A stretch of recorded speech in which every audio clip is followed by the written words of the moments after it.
नमस्कार, सुबह के 10 बजने को है, वक्त हो चला है अपना बिहार का। मैं हूं शुभे मिश्रा आपके साथ। चलिए करते हैं खबरों की शुरुआत। बिहार में अगले साल विधानसभा चुनाव होने हैं, लेकिन उससे ठीक पहले सभी दल अपनी अपनी तैयारियों में जुट गए। एक तरफ नीतीश कुमार लगातार एक्शन मोड में नजर आ रहे हैं, तो दूसरी तरफ नेता प्रतिपक्ष तेजस्वी यादव भी आज से आभार यात्रा की शुरुआत करने जा रहे हैं। नीतीश कुमार चुनाव से पहले सभी प्रोजेक्ट को पूरा करना चाहते हैं जो उन्होंने बिहार की जनता से वादा किया है, जबकि तेजस्वी यादव बिहार सरकार की कमियों को लोगों के बीच रख रहे हैं। तेजस्वी की आभार यात्रा समस्तीपुर से शुरू हो रही है। तेजस्वी यादव अपने यात्रा के दौरान स्थानीय नेताओं से बातचीत करेंगे, वहीं विधानसभा चुनाव को लेकर आगे की रणनीति भी तैयार करेंगे। लेकिन सवाल ये है कि क्या यात्रा करने से नेताओं को वोट मिलते हैं? ऐसा हम क्यों कह रहे हैं, ये भी अब आप समझ लीजिए। दरअसल बिहार की राजनीति में कास्ट फैक्टर का बहुत बड़ा महत्व है, और ये कहते भी हैं कि बिहार की राजनीति से जाति है कि जाति ही नहीं, और सभी दल इसे साधने की कोशिश हर हमेशा किया करते हैं। और आरजेडी ने इस फैक्टर का काफी इस्तेमाल किया है। शुरू से ही कहा जाता है कि आरजेडी एमवाई समीकरण को साधती है और उसी की पार्टी भी है। हालांकि इसे बदलने की कोशिश तेजस्वी यादव की तरफ से की जा रही है। एमवाई के फॉर्मूले से लालू ने कई दफा जीत हासिल की है। तेजस्वी यादव भी इसे भुनाने में लगे हुए हैं। इस बार जातिगत जनगणना और आरक्षण बहुत बड़ा हथियार है। 2015 में आरजेडी आरक्षण कार्ड से फायदा पहले भी उठा चुकी है। सीएम नीतीश कुमार भी समाधान यात्रा निकाल चुके हैं। बिहार के लगभग सभी जिलों से उनकी यात्रा गुजरी थी, और इसीलिए ऐसा माना जाता है कि नेताओं को ऐसा लगता है कि यात्रा करने से शायद उन्हें वोट की प्राप्ति हो जाए, वोट मिल जाए। बढ़ते आगे, अपनी यात्रा पर निकलने से पहले तेजस्वी यादव ने कहा कि नेताओं का कार्यकर्ताओं से संवाद बेहद जरूरी है। वे कार्यकर्ताओं से मिलकर फीडबैक लेंगे और आगामी चुनाव की रणनीति पर चर्चा करेंगे। पहले चरण में 4 जिले समस्तीपुर, दरभंगा, मधुबनी और मुजफ्फरपुर में तेजस्वी यादव का कार्यक्रम तय किया गया है। कार्यकर्ता जो है ये पार्टी के बैकबोन है, रीढ़ की हड्डी है, और उनसे नेता का डायरेक्ट इंटरेक्शन होना बहुत जरूरी है ताकि प्रॉपर फीडबैक पता चल सके। और हम लोग भी चाहते हैं कि संगठन को और मजबूत किया जाए आने वाले समय को लेकर के। मास पार्टी के साथ साथ कैडर की भी पार्टी हो राष्ट्रीय जनता दल, इस काम में हम लोग लगे हुए हैं। और मुझे पूरा विश्वास है कि सभी कार्यकर्ता, क्योंकि ये जो पहला जो हमारा जो कार्यक्रम है पूरे बिहार में जो हम लोग घूमेंगे, ये कार्यकर्ता संवाद होगा। इसके बाद नवंबर दिसंबर में हम लोग जनता के बीच फिर दोबारा जो है संगठन को मजबूत करके उनके बीच में। वैसे तेजस्वी यादव पहली बार यात्रा पर नहीं निकल रहे हैं, लेकिन इनकी ज्यादातर यात्राएं अधूरी ही रही है। आइए अब आपको बताते हैं कि तेजस्वी यादव कब कब कौन कौन सी यात्रा पर पहले भी निकल चुके हैं। सबसे पहले साल 2018 याद करिए, जब तेजस्वी यादव ने बेटी बचाओ साइकिल मार्च निकाली थी। इसके बाद साल 2018 में ही तेजस्वी यादव ने संविधान बचाओ न्याय यात्रा पर निकले, और एक बार फिर से 2020 की बात कर लें तो उस दौरान बेरोजगारी यात्रा पर निकले थे तेजस्वी यादव। तो देखिए, 2 यात्राएं अक्टूबर में 2018 में संविधान बचाओ न्याय यात्रा की शुरुआत की गई, वहीं 10 साल बाद 2020 में फरवरी महीने में बेरोजगारी हटाओ यात्रा पर निकले, और इसी साल फरवरी मार्च में तेजस्वी जन विश्वास यात्रा पर निकले, और अब एक बार फिर से बिहार की यात्रा पर निकलने वाले हैं। लेकिन तेजस्वी की ज्यादातर यात्राएं अधूरी रही है। फिर भी अगर तेजस्वी यात्रा पर निकलते हैं तो ये समझना जरूरी है कि तेजस्वी किसकी राह पर चल रहे हैं। आखिर क्यों बार बार यात्राएं निकाली जा रही है? क्योंकि यात्रा के सहारे राजनीति आरजेडी की शुरू से परंपरा नहीं रही है। ये नीतीश की सियासत का तरीका है। यात्राओं के जरिए नीतीश भांपते रहे हैं कि जनता का मूड और मिजाज कैसा है, और शायद इसी आधार पर तेजस्वी यादव भी यात्राएं लगातार कर रहे हैं। 2005 में न्याय यात्रा कर नीतीश मुख्यमंत्री की कुर्सी तक पहुंचे और इसके बाद भी लगातार जनता के बीच जाते रहे। वहीं लालू प्रसाद रैलियों के जरिए राजनीति करते रहे। अगर आपको याद हो तो उनकी रैलियों में भारी संख्या में लोगों की भीड़ उमड़ती थी। 1990 से लेकर 2005 के बीच पटना के गांधी मैदान में कई बड़ी बड़ी रैलियां हुई। जातियों वाले सम्मेलन भी बहुत सारे हुए।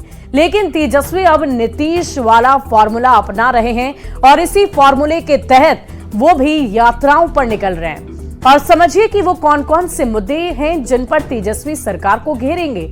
सबसे पहला मुद्दा होगा 65% आरक्षण का।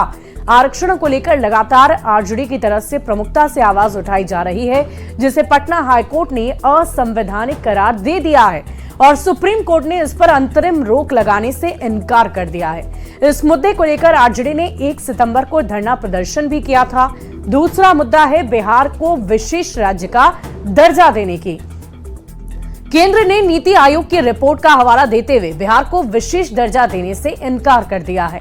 और तीसरा सबसे बड़ा मुद्दा होगा लॉ एंड ऑर्डर का। बढ़ते क्राइम ग्राफ को लेकर विपक्ष की तरफ से लगातार सवाल उठाए जाते हैं, हमले किए जाते हैं और ये भी एक बहुत बड़ा मुद्दा है। पिछले दिनों आपराधिक वारदातों को लेकर विपक्ष लगातार बोल रहा है। चौथा मुद्दा है जून और जुलाई में कई जिलों में पुल गिरने का, जिस पर सुप्रीम कोर्ट ने भी बिहार सरकार को नोटिस जारी कर दिया है। तेजस्वी यादव इन तमाम मुद्दों को भुनाने की भरपूर कोशिश करेंगे ताकि जनता मौजूदा सरकार की कमियों को समझे और विपक्ष की नैया को पार लगा दे, यानी कि तेजस्वी यादव या राष्ट्रीय जनता दल को वोट दे दे। और बढ़ते आगे तेजस्वी यादव की यात्रा पर बिहार में सियासत लगातार जारी है।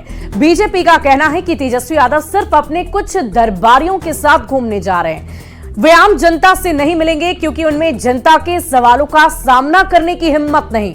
वहीं जेडीयू ने भी निशाना साधा, जबकि आरजेडी और कांग्रेस ने पलटवार करते हुए कहा कि तेजस्वी यादव हमेशा जनता के बीच रहते हैं क्योंकि जनता की समस्याओं को वो बखूबी समझते हैं। बिहार में जंगल राज स्थापना किया था।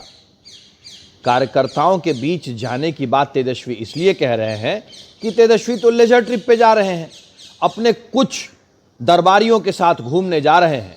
जहां युवराज जो कहेंगे दरबारी वही कहेंगे। युवराज कहेंगे दिन है तो दरबारी कहेंगे दिन है, युवराज कहेंगे रात है तो दरबारी कहेंगे रात है। तेजस्वी बिहार की जनता को फेस कर ही नहीं सकते हैं, क्योंकि जनता तो सवाल पूछेगी। इस यात्रा से कोई वोट का लाभ तो नहीं मिलेगा। वहीं जननायक कर्पूरी ठाकुर जी को माननीय मुख्यमंत्री नीतीश कुमार जी की पहल से भारत रत्न की उपाधि मिला, लेकिन लालू प्रसाद जी अपने केंद्रीय मंत्रित्व काल में कर्पूरी ठाकुर जी को भारत रत्न देने की कभी कोई पहल नहीं की, वातावरण बनाया है। वहीं लालू प्रसाद जी चरवाहा विद्यालय के मॉडल को स्थापित किया। तेजस्वी जी हो सके मौका मिले तो आप चरवाहा विद्यालय और जननायक कर्पूरी ठाकुर छात्रावास का भी भ्रमण करें। फीडबैक लेंगे। और तेजस्वी यादव जी जनता के दिलों पर राज करते हैं, कार्यकर्ताओं के साथ रहते हैं।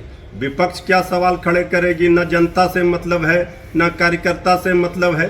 सत्ता की मलाई खा रहे हैं और बिहार में अराजक स्थिति है, इसलिए बीजेपी जेडीयू सत्ता में बैठे हुए लोगों को कोई नैतिक बल नहीं है तेजस्वी यादव जी पर सवाल खड़े करने का। तेजस्वी यादव जी बिहार के आवाम को पीड़ा के समझने के लिए यात्रा पे निकल रहे हैं। पिछले 2020 से पहले भी निकले थे, पीड़ा को समझे थे, जनता ने समर्थन भी किया था। लेकिन नीतीश कुमार जी हर साल यात्रा पर निकलते हैं तो जनता के पीड़ा को समझने के लिए नहीं, अपने अधिकारियों के पीड़ा को समझने के लिए। और जब वोट की बात होती है, देखिए होगा नीतीश कुमार जितना यात्रा पर निकलते हैं उतना उनका सीट घटते जाता है। तो यात्रा पर निकलने से पहले आपकी नीयत साफ होनी चाहिए। अगली खबर भागलपुर से आपको बताएंगे, जहां बब्बरगंज में बीजेपी नेता शशि मोदी पर जानलेवा हमला हुआ है। बताया जा रहा है कि वो गणेश पूजा में एक लड़की से छेड़खानी का विरोध कर रहे थे, तभी कुछ असामाजिक तत्वों ने उन पर हमला बोल दिया। शशि मोदी पर गोली और बम से हमला किया गया, साथ ही लाठी और डंडे से जमकर उनकी पिटाई भी की गई है। फिलहाल उन्हें JLNM-CH में भर्ती करवाया गया है। बताया जा रहा है कि 30 से 40 की संख्या में युवकों ने उन पर हमला बोला था। बीजेपी नेता के साथ एक युवक को भी चोट आई है। घटना के बाद इस पूरे इलाके में हड़कंप मच गया है। फिलहाल पुलिस मामले की तहकीकात में लगातार जुटे हुए है। था उसका मोबाइल इन लोग जो है जबरदस्ती जो है चोरी सटा करके छीन रहा था।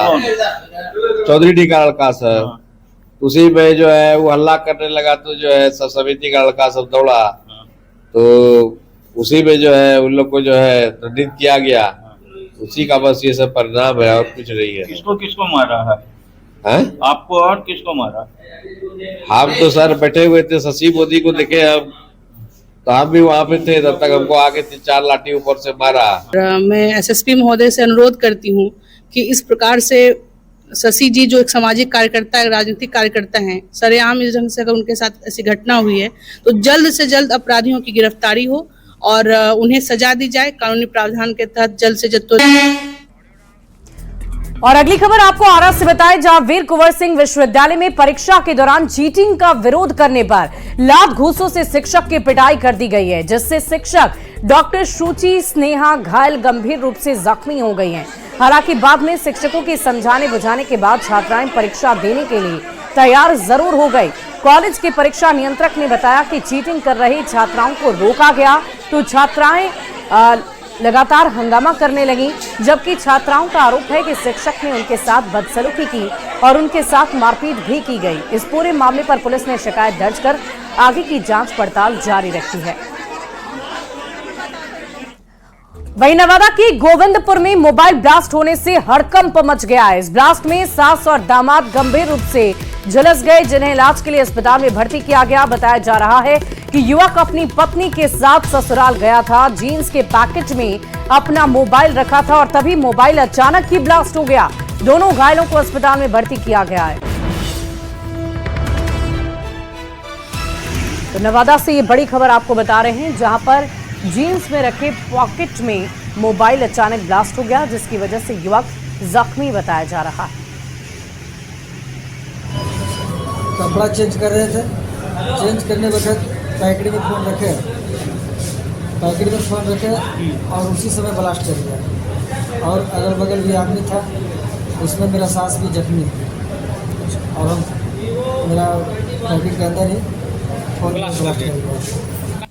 अगली खबर मोतिहारी से बताएं, जहां सरकारी बस स्टैंड का कायाकल्प कर दिया जाएगा। आपको बता दें कि एनटीपीसी के माध्यम से 1,34,00,000 रुपए की लागत से सरकारी बस स्टैंड में वेटिंग हॉल, अत्याधुनिक शौचालय, पार्क, लाइटिंग और फाउंटेन के साथ साथ खूबसूरत भवन बनाने का निर्णय लिया गया है। केंद्र की सरकार भी इस योजना के लिए 1,34,00,000 रुपए से ज्यादा की राशि खर्च कर रही है। क्या क्या यहाँ तैयारी है? यहाँ का पूरे एरिया को डेवलप किया जाएगा। देखने में सौंदर्यीकरण, इसको समझिए ना, सीधा सौंदर्यीकरण।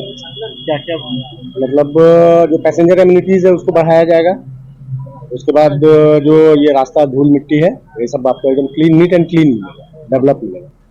केंद्र की मोदी सरकार ने पूर्वी चंपारण के मोतिहारी के सरकारी बस स्टैंड के कायाकल्प करने का निर्णय लिया है और 1,35,00,000 लगभग रुपए की राशि खर्च करेगी। लेकिन जो तस्वीर आपको दिखा रहे हैं, बिहार राज्य पथ परिवहन निगम का ये डिपो है और यहीं से नेपाल, यूपी के साथ साथ कई जगहों के लिए जो है वो बसें खुलती है। और अमूमन अभी जो है बस स्टॉप जो है वो बेहतर नहीं है, लेकिन 1,35,00,000 रुपए की राशि से इसका निर्माण कार्य कराया जा रहा है और हाईटेक जो है यहाँ पर व्यवस्था की जाएगी। यहाँ पर वेटिंग रूम बनाए जाएंगे, खासतौर पे जो लोग रहेंगे उनके रहने की पूरी व्यवस्था जो है वो रखी जाएगी। फाउंटेन लगाया जाएगा ताकि जो लोग हैं वो भी आए तो खूबसूरत तस्वीर जो है वो दिख सके। तो ये पूरे एरिया को लगभग 2.5 से 3 एकड़ जो एरिया है उसको डेवलप करने की योजना जो है वो बनाई जा रही है और इसी को लेकर जो है निर्माण कार्य जो है वो शुरू भी हो गया है। पूर्वी चंपारण का जो सरकारी बस स्टेशन है वो भी अब हाईटेक तरीके से दिखेगा और लोगों को मूलभूत सुविधाएं मिल जाएगी। उन्नीस कुमार, न्यूज़ 18 पूर्वी चंपारण। और नवादा में बुधौल स्थित बस स्टैंड इन दिनों कचरा डंपिंग जोन बन गया है। शहर के कचरे को यहीं पर लाकर लगातार डंप किया जा रहा है। लोगों का कहना है कि बस स्टैंड में आने जाने में बहुत सारी दिक्कतों का सामना करना पड़ रहा है, लेकिन नगर निगम के लोग इस ओर ध्यान ही नहीं दे रहे। पूरे मामले पर नगर परिषद अधिकारी का कहना है कि जल्द ही वहां से कचरा उठा लिया जाएगा। तो अंचलाधिकारी नवादा के द्वारा मौजा पौरा में कादिरगंज के समीप 8.20 डिसमिल जमीन मिला है, पूरी नदी के किनारे जो बरसों से कचरा गिराया जा रहा था, उस पे चूंकि हम लोगों को रोक लगाना था, विधानसभा का क्वेश्चन भी था, हम लोगों ने उसके अगेंस्ट में जमीन लिया, तो वहाँ पे जो गिर रहा था, तो चूंकि हम लोग रात में भेजते थे, वहाँ डंप करते थे दिन में बस स्टैंड में, 1 से 2 दिन में वहाँ से कचरा सारा उठ जाएगा। और फिलहाल इस बुलेटिन में अभी के लिए बस इतना ही। एक नजर इस वक्त की हेडलाइन